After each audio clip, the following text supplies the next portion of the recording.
Les Balkans du Dauphiné, c'est la deuxième communauté de communes de l'Isère en termes de population, avec un peu plus de 78 000 habitants.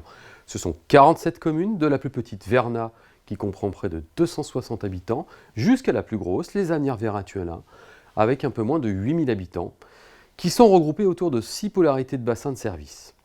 Les Balkans du Dauphiné, c'est aussi un projet de territoire, travaillé sur 2 années et qui a été approuvé en juillet 2022. Celui-ci comprend des ambitions très fortes sous la forme de 5 enjeux majeurs: l'accès aux services publics, la mobilité, l'adaptation et l'anticipation au changement climatique, la préservation de la ressource en eau et la préservation de la biodiversité. Les communes et la communauté de communes sont les deux faces d'une même pièce. L'heure du chacun pour soi est largement révolue. La communauté de communes, c'est le grand nous. C'est l'ambition de l'égalité républicaine dans les territoires. Aujourd'hui, les Balkans du Dauphiné ont pris leur place comme acteurs du quotidien des habitants en organisant de nombreux services à la population. C'est par exemple l'accueil collectif pour les 0 à 3 ans dans nos 11 crèches et 3 relais petite enfance. Ce sont les centres de loisirs des mercredis et des vacances. C'est l'accès aux services publics via nos 2 espaces France Service de Villemarieux et de Morestel. Mais c'est également la compétence eau et assainissement en régie sur 27 communes. C'est la natation scolaire dans la piscine intercommunale de Morestel, la culture, notamment avec le dispositif Fête des Arts et musique à l'école. Nous sommes présents également en matière de logement, notamment pour aider la création, et en matière de déchets via Cyclome. C'est grâce à l'action collective, c'est grâce à la mutualisation des moyens que nous pouvons, ensemble, créer ces équipements et services nécessaires à vos besoins. Forte d'une compétence obligatoire en matière de développement économique, les Balkans du Dauphiné s'engagent auprès des acteurs économiques en définissant une politique volontariste d'accueil des entreprises. Nous sommes attentifs au développement territorial global et à l'évolution de l'économie sous toutes ses formes, qu'elles soient générales, sociales et solidaires, circulaires, mais également à ses contraintes, notamment réglementaires. Les Balkans ont également un rôle très important sur les questions d'environnement, de gestion des milieux aquatiques et de prévention des inondations, ainsi que les questions de préservation de la biodiversité. Sur ce dernier point, nous sommes un territoire très riche et il nous appartient de le préserver et de le protéger. La communauté de communes est aussi au service de ses communes. La première mesure qui a été mise en œuvre dès le début de ce nouveau mandat, c'est la création d'une délégation de coopération et de mutualisation avec les communes. L'une des premières actions concrètes a été la création d'un service de remplacement de secrétariat à destination des communes. Et je dois vous dire que c'est une réussite.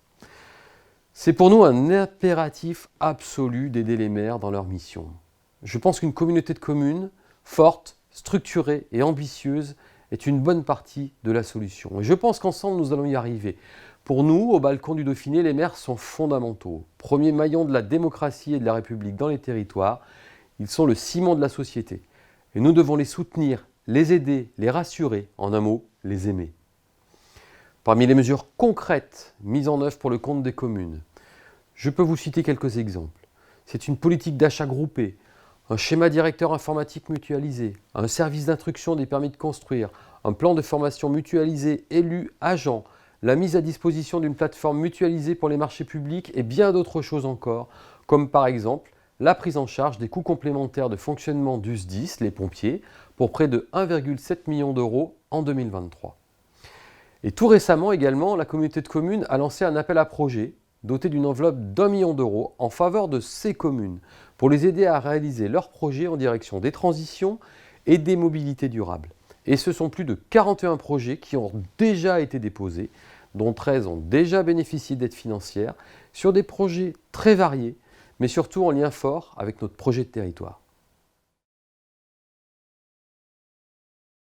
Le projet de territoire n'est pas une simple réflexion théorique sur notre avenir et ne doit pas rester sur les étagères. Le programme d'action est riche et dense et parmi ces projets, je voudrais citer le projet du Serverin à Parmilieu, lieu chargé d'histoire. Cet ancien internat composé de 5 bâtiments est implanté sur 8 hectares d'espace boisé. Nous ambitionnons, avec l'opportunité des Jeux Olympiques de 2024 et l'obtention du label Terre de Jeux, d'en réhabiliter le gîte afin d'accueillir des équipes sportives. Les travaux de maîtrise d'œuvre sont en cours. Par ailleurs, ce lieu pourra être utilisé par la suite pour créer de l'hébergement touristique de groupe, créer un lieu de répit pour les aidants, voire accueillir des classes vertes ou nos centres de loisirs. Ayant obtenu le label Territoire de pleine nature, le développement touristique autour de la nature et de la biodiversité prendra ici tout son sens. Et puis c'est aussi l'aménagement du tiers-lieu de Villemoirieux, l'ancien siège de l'île Crémieux sur la zone de Buisson-Rang qui accueille depuis l'été 2022 un espace France Service.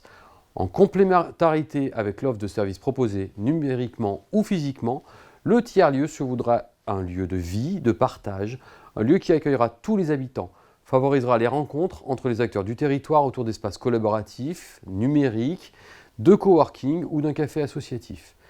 Il devrait être livré avant la fin de l'année 2023. Et puis c'est aussi le projet Enfance et Santé sur la commune des Asnières Verrin-Thuellin.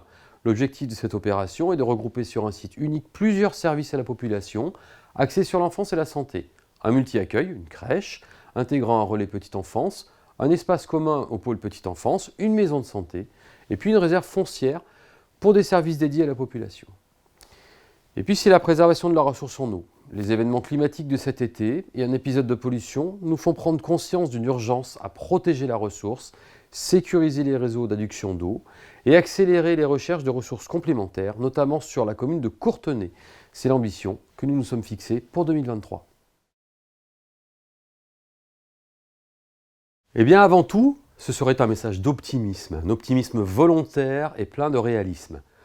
La période est instable et nous savons les défis qui nous attendent, qu'ils soient climatiques, sociaux, sociétaux ou énergétiques. Mais je crois en l'action publique, je crois au collectif, je crois en la force de l'énergie et de la volonté. Et je suis certain que les Balkans du Dauphiné sont désormais prêts pour répondre aux défis à venir sans pour autant céder aux sirènes de la crispation et du rejet. Il nous faut avoir confiance dans l'avenir. Bien sûr, tout ne sera pas simple, il va falloir nous mobiliser, changer, évoluer et nous adapter. Aujourd'hui, plus qu'hier, les Balkans du Dauphiné sont la force d'un territoire entier, fait de ses habitants, de ses associations, de ses bénévoles, de ses industries, de ses artisans, de ses commerçants, de ses entrepreneurs, de ses agriculteurs et de ses élus. Je sais que nous sommes prêts, car je peux d'ores et déjà sentir la force du collectif qui est là et nous amènera plus loin, ensemble, de manière solide et irréversible, et qui nous fait dire qu'il fait bon vivre au Balkans du Dauphiné. Je vous souhaite, en mon nom, ainsi qu'en celui des élus de l'exécutif, une excellente année 2023, une année positive, durable, solidaire et engagée.